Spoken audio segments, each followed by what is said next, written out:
Halo, selamat berjumpa kembali di channel YouTube Eduhome. Kali ini kita akan bahaskan tentang kupas tuntas materi pokok kimia menghadapi UTBK 2020. Jadi yang akan kita bahaskan di sini nanti adalah materi-materi apa saja yang mungkin akan keluar atau akan diujikan saat UTBK nanti, ya. Jadi kita mulai saja. Di sini, ya, di sini materi kimia itu akan saya bagi dalam 10 topik besar, ya. Yang pertama dia adalah stoikiometri. Oke, tentang apa nanti stoikiometri ini akan kita bahaskan di slide berikutnya. Kemudian ada tentang larutan, ada tentang asam basa, ada tentang reaksi redoks dan elektrokimia. Yang berikut, yang kelima, tentang sistem periodik unsur dan ikatan kimia. Kemudian tentang yang keenam, tentang kimia unsur. Berikutnya tentang hidrokarbon, termokimia, laju reaksi dan kesetimbangan kimia. Kemudian yang terakhir adalah kimia inti dan kimia lingkungan. Jadi ini adalah topik-topik besar yang kemungkinan besar akan diujikan di UTBK 2020. Nah, urutannya juga saya sudah buatkan berdasarkan pengalaman kita, kira-kira topik-topik mana yang lebih potensial untuk keluar di ujian, baik itu UTBK, baik itu ujian mandiri, baik itu di ujian SIMAK UI dan lain sebagainya. Jadi kemungkinan besar stoikiometri itu adalah materi pokok sebenarnya, ya. Kemudian dilanjutkan dengan larutan, asam basa, redoks dan lain sebagainya. Oke, kita lihat penjelasan-penjelasan tentang tiap-tiap bagiannya. Yang pertama adalah tentang stoikiometri. Nah, yang akan dibahaskan di sini, ya, tentang stoikiometri itu yang pertama adalah tentang apa itu ARMR, apa itu massa atom relatif dan massa molekul relatif, ya. Itu dibahaskan dalam stoikiometri. Kemudian yang berikut yang akan dibahaskan di sini adalah hukum dasar kimia, ya. Ada itu nanti hukum kekekalan massa, ada juga hukum perbandingan tetap, perbandingan berganda dan lain sebagainya. Oke, kemudian tentang konsep mol, ya. Kita tahu konsep mol itu ada rumus-rumus mol itu ada beberapa. Ada mol sama dengan gram per AR atau gram per MR, ada juga volume STP per 22,4 liter dan lain sebagainya. Jadi itu dibahaskan di stoikiometri. Kemudian yang berikut adalah tentang persamaan reaksi, ya. Setelah kita paham tentang konsep mol nanti, kita akan masuk ke persamaan reaksi, ya. Reaksi itu tentu nanti ada di sana koefisien reaksi, ya. Jadi kita akan diajari di sana nanti apa kaitan dari koefisien reaksi ke mol, apa kaitan koefisien reaksi ke volume dan tekanan, gitu, ya. Kemudian dalam hal ini juga dalam reaksi itu, persamaan reaksi itu nanti akan kita bahaskan apa itu reaksi pembatas. Kemudian kita juga diajari nanti bagaimana cara menghitung volume, menghitung mol, menghitung massa dari suatu zat yang ditanya dari reaksi kimia yang diketahui di dalam soal.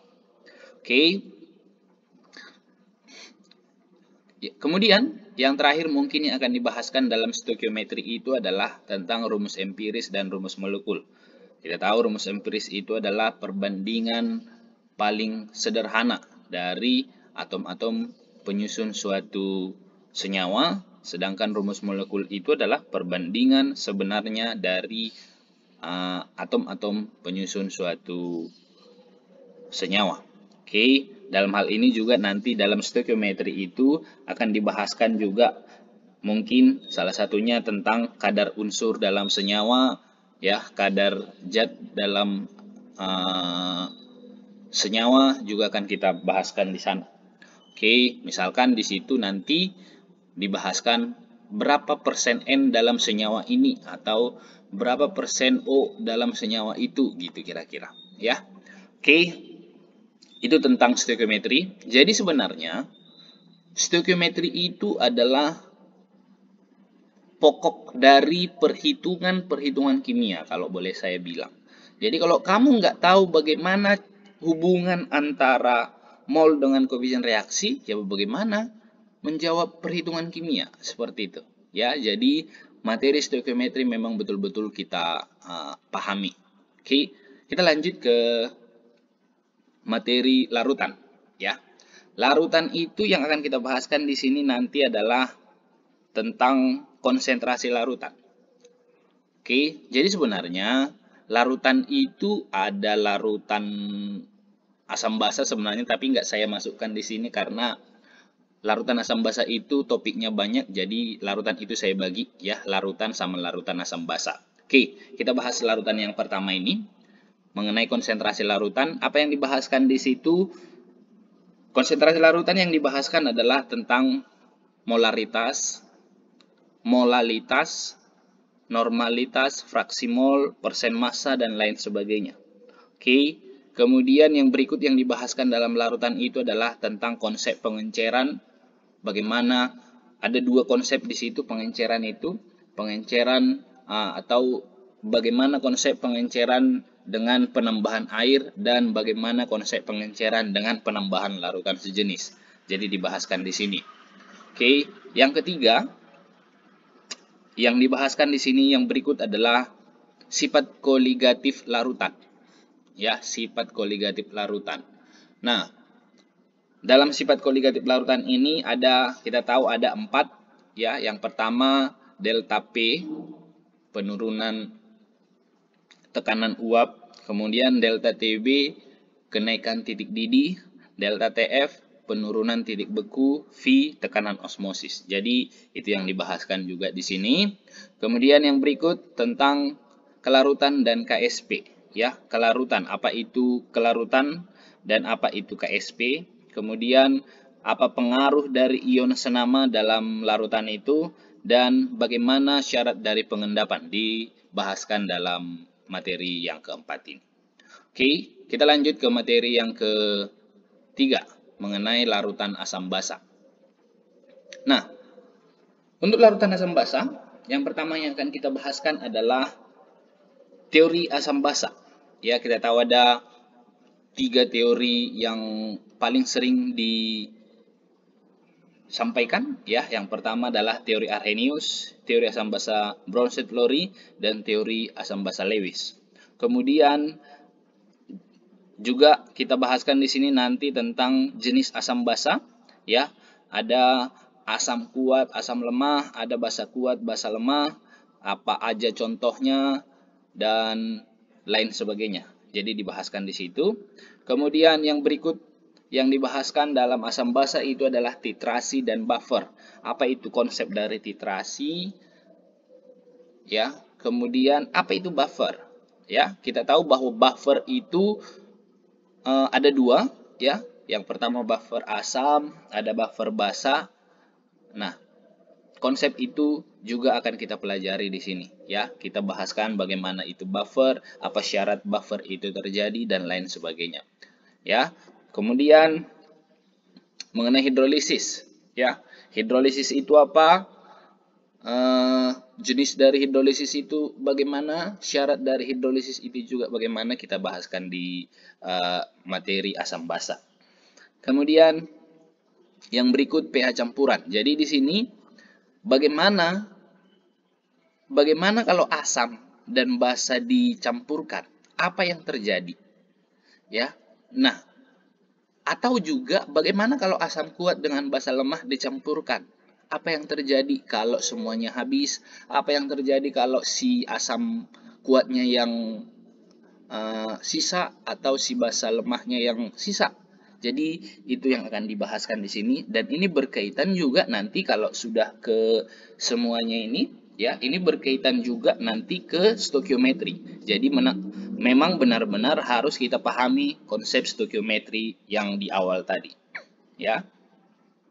Oke, kemudian yang berikut yang akan dibahaskan di sini adalah reaksi-reaksi penting dalam kimia. Ya, seperti misalkan yang tadi saya bilang, kalau asam dan basa menghasilkan garam dan air. Ada lagi misalnya, kalau logam direaksikan dengan asam menghasilkan garam dengan H2. Ada juga misalkan, kalau garam A ditambah garam B menghasilkan apa?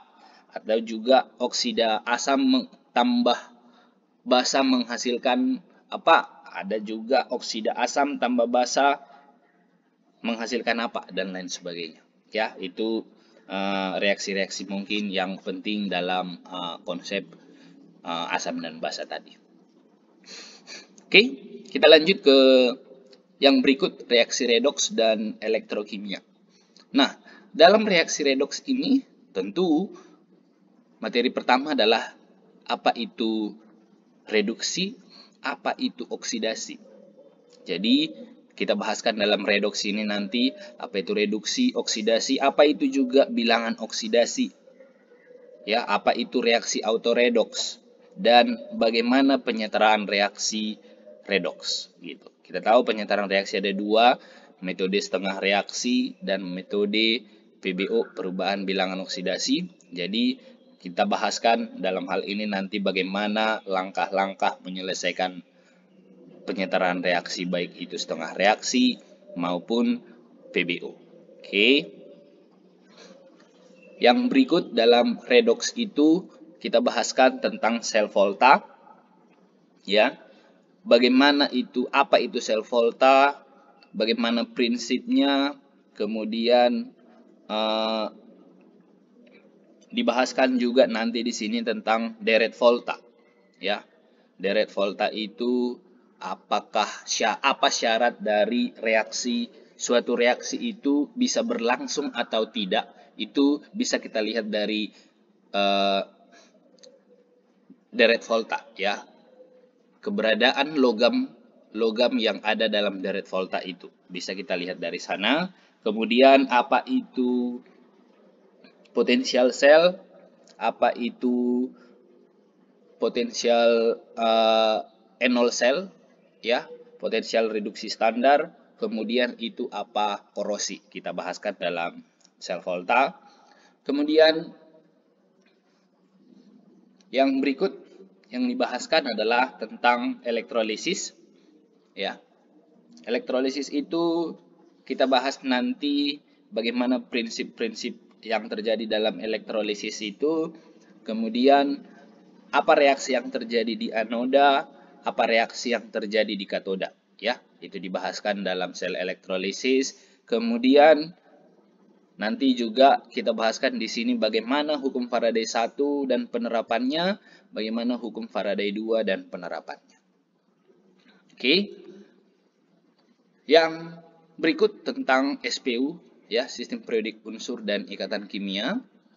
Nah, ini dia materi-materi pokoknya. Ada teori atom, ya, ada teori atom dan konfigurasi. Jadi yang kita bahaskan di sini nanti adalah, kita tahu teori atom itu ada beberapa, ya.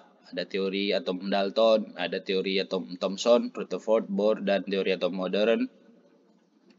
Kemudian kita bahaskan lagi di sini apa itu isotop, isobar, isoton, isoelektron, dan lain sebagainya. Kemudian kita masuk berikutnya tentang konfigurasi elektron, ya, bagaimana cara mengkonfigurasikan elektron dari tiap-tiap unsur yang ada dalam sistem periodik.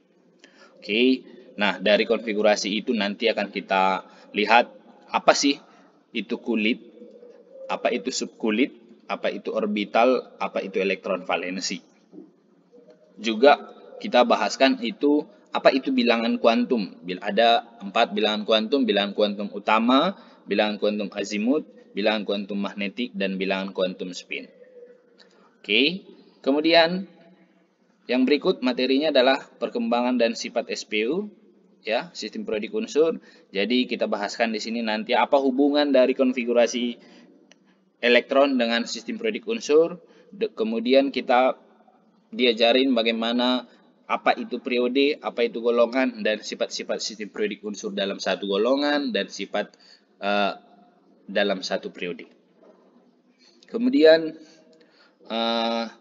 yang berikut jenis ikatan kimia, ya. Ini kita akan bahaskan juga di materi ini, ya. Apa itu bentuk molekul?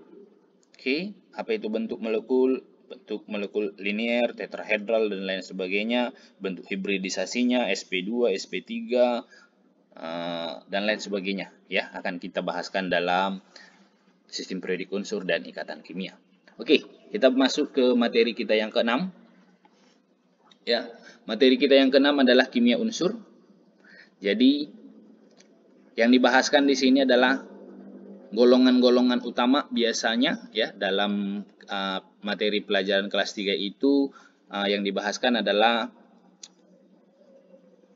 sifatnya golongan alkali, sifat-sifat dari golongan alkali tanah, kemudian golongan 3 sampai golongan 8A dibahaskan. Kemudian juga kita bicara tentang unsur periode ketiga apa saja, ya, unsur-unsur periode ketiga, dan yang berikut adalah unsur transisi periode keempat, ya. Itu dibahaskan dalam kimia unsur. Yang terakhir nanti materi di kimia unsur itu adalah senyawa kompleks dan hibridisasinya, masih berkaitan dengan yang tadi ikatan kimia, ya. Jadi senyawa kompleks itu terbentuk dari mana sih, gitu. Kemudian setelah itu, setelah terbentuk senyawa kompleksnya, bagaimana cara mengetahui bentuk hibridisasinya, boleh langsung dibahaskan di dalam kimia unsur. Oke, kita lanjut ke materi yang berikut, materi hidrokarbon dan termokimia. Oke, kita bahaskan yang pertama tentang hidrokarbon. Nah, dalam hidrokarbon ini, yang pertama yang akan kita bahaskan adalah jenis dan tata nama hidrokarbon, ya.